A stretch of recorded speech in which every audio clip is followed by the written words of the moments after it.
Praise the lord. మీ అందరికీ నా హృదయపూర్వక వందనాలు.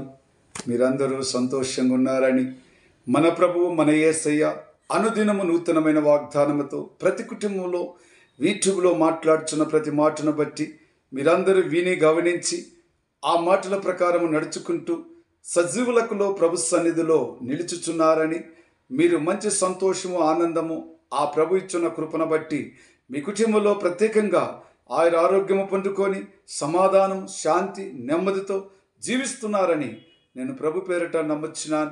ప్రభు మనల్ని ప్రేమించి ఈరోజు ఇచ్చుచున్న వాగ్దానము యెషయా గ్రంథము 41వ అధ్యాయము 10వ వచనం. భయపడకము, నేను నీ దేవుడై ఉన్నాను. దిగులు పడకము, నేను నిన్ను బలపర్చును. నీకు సహాయము చేయువాడును నేనే. దేవునికి స్తోత్రం. ప్రభు అంటున్నాడు, భయపడకము. కుమార్తె కుమారులారా, ఈ రోజుల్లో ప్రతి సమస్యలలో ప్రతి ఒక్కరూ భయపడటము చాలా ఇదైపోయినారు. అందుకే ప్రభు అంటున్నాడు, ఏ రోగం వచ్చినను, ఏ ఇబ్బంది కలిగినను, కుటుంబంలో అనేకమైన చిన్న చిన్న సమస్యలలో మరి కుమారులు కావచ్చు, కుమార్తెలు కావచ్చు, భర్తలో కావచ్చు, భార్యలో కావచ్చు, అనేక సమస్యల్లో మన ముందు వచ్చినప్పుడు భయపడకూడదు. దేవుని యొక్క కృపలో మనం ఉంటున్నాం కాబట్టి ఆయన అంటున్నాడు, నేను సహాయం చేసేవాడిని నేనే కదా, భయపడవద్దు. ప్రియ సహోదరి సహోదరులారా, ఆయన అన్నట్టే మనకు ఆయన ఒక మాట పలికితే సముద్రము 2 పాయలుగా చీల్చబడినది. కాబట్టి ఆయన చిత్తము అలాగుంటున్నప్పుడు మనము భయమయ్యేలా మనకు. కాబట్టి మనం ఎవరు భయపడకుండా, దిగులు పడకుండా దేవుని నామములో అనుదినము ఆయన సన్నిధిలో కనిపిస్తూ ఆయన మాటలు విని గమనించుకుంటూ సంతోషంగా ఆనందంగా ఒక్కొక్క దినము గడుపుటియే నీకు నాకు దేవుడు నేర్పించినది.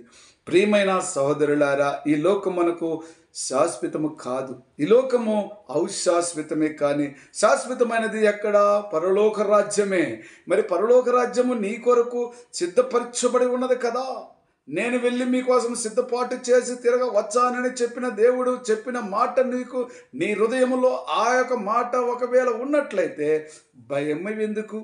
మన ప్రభువే మనకు పరలోక రాజ్యములో మన కోసము సిద్ధపాటు చేసి బంగారు ఇల్లును కట్టి మనందరినీ తీసుకెళ్తాడు కదా.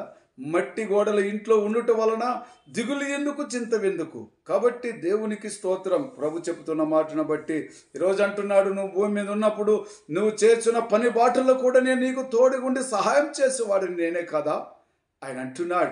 కాబట్టి ఆయన నీకు తోడుగా ఉంటున్నట్టున్నాడు. నువ్వు చేస్తున్న పని బాటలు యందు బిడ్డ నేను నీకు తోడుగా ఉంటున్నట్టున్నాడు. అంతేకాకుండా పేరు పెట్టి నిన్ను పిలిచి ఉన్నాను, నీవు నా సొత్తే కదా.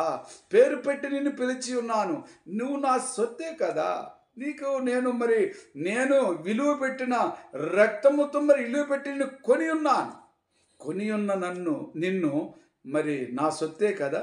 కాబట్టి నీలో ఏదైనా బాధ కలిగినా, ఇబ్బంది కలిగినా నేను ఊరుకుంటానా అన్నట్టు నేను నీకు సహాయం చేస్తాను. మరి ప్రభు చెప్తున్నాడు కదా. కాబట్టి నీకు ఏమైనా ఇబ్బంది కలిగినప్పుడు నేను ఉన్నాను కాబట్టి ధైర్యముగా ఉండు. నేను నిన్ను ఏర్పాటు చేసుకొని నడిపించటానికి, సిద్ధపరచుకునటానికి నేను ఉన్నాను కదా. నడిపించే దేవుడు నేనే కదా. నేను ముందు వెళుతూ వెనక మిమ్మల్ని నడిపించేవాడినే కదా. మరి వెతికి రక్షించేవాడు నేనే కదా. స్వస్థత కలుగ చేసేవాడు నేనే కదా. మరి అలాంటప్పుడు 38 సంవత్సరముల నుంచి కోనేటి దగ్గర పడి ఉన్న ఆ యొక్క దాసుని ఎవరు కూడా ముట్టలేదు. అందుకే కదా ఆయనే వచ్చి ముట్టి లేపినాడు కదా. మరి రోగములో పడి ఉన్న బిడ్డ ఈరోజు అంటున్నాడు ప్రభు నేను వచ్చి నిన్ను లేపుదును అంటున్నట్టుగా దిగులు పడుకు, భయపడుకు. మరి ఎవరు నిన్ను ముట్టలేరేం, కానీ యేసు ప్రభు ముట్టి స్వస్థపరుస్తాడు. యేసు ప్రభు ముట్టి నిన్ను రక్షిస్తాడు.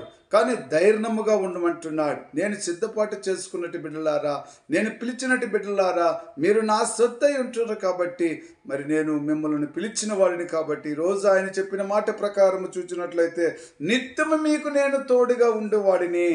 నిత్యము ఈ లోకములో కాదండి, పరలోకములో తోడుగుంటున్న తండ్రి, ఈ లోకంలో పరిశుద్ధాత్మ మనతో తోడుగా ఉంటూ ఆయన మాటలు వినచెప్పుచున్నాడు గనక ఆ మాటల ప్రకారం నడుచుకుందామా? దేవునికి స్తోత్రం. కాబట్టి ఆయన అంటున్నాడు, నేను నీ దేవుడై ఉన్నాను, దిగులు పడకుము. తిరగా చెబుతున్నాడు. ఆయన చెప్పిన మాట, నేను నీ దేవుడై ఉన్నాను. ఏ విషయంలో దిగులు పడుతున్నావు? ఏ విషయంలో చింతపడుతున్నావు? దేనికి దిగులు పడుతున్నావు? పరిశుద్ధ వాక్యము చదవలేదని దిగులు పడు. పరిశుద్ధ దేవునితో ప్రార్థన చేయలేదని దిగులు పడు. పరిశుద్ధ దేవునితో సావాసం చేయలేదని దిగులు పడు. లోకములో స్నేహితులను విడిచివేసుకో. స్నేహితుని విడిచి దిగులు పడుతున్నావా? లోకముల స్నేహితులంతా మన జతలో రారు. మరి పరిశుద్ధాత్మ దేవుడే మన జతలో ఉండేది కాబట్టి దేవుని ప్రేమించి దేవుని చిత్తంలో నడుచుకోమని ప్రభు మనకు నేర్పించాడు. చిన్న ప్రార్థన చేసుకుందాం. ప్రేమ కృపాధ్యం గల తండ్రి పరిశుద్ధుడా, మీతో సావాసము చేసి మీ సంతోషాన్ని మీ ఆనందాన్ని పొందుకునే భాగ్యము ఎవరు దిగులు పడకుండా, చింతపడకుండా, భయపడకుండా, ధైర్యంగా, నిబ్బరంగా మీరు చెప్పినారు ప్రభువా, మీరు నా సత్తు, నేను పిలువబడిన వారు గనక అని చెప్పిన మాటని బిడ్డలలో ఆ యొక్క ఆలోచన కలిగి జీవించే భాగ్యం, కలువరి ప్రేమలో ఉన్న ప్రతి బిడ్డను ఆశీర్వదించి దీవించమని, ఇంకా లేని వారిని కూడా ఆశీర్వదించమని యేసుక్రీస్తు నామములో ప్రార్థించున్నాను తండ్రి. Amen. Praise the lord. God bless you.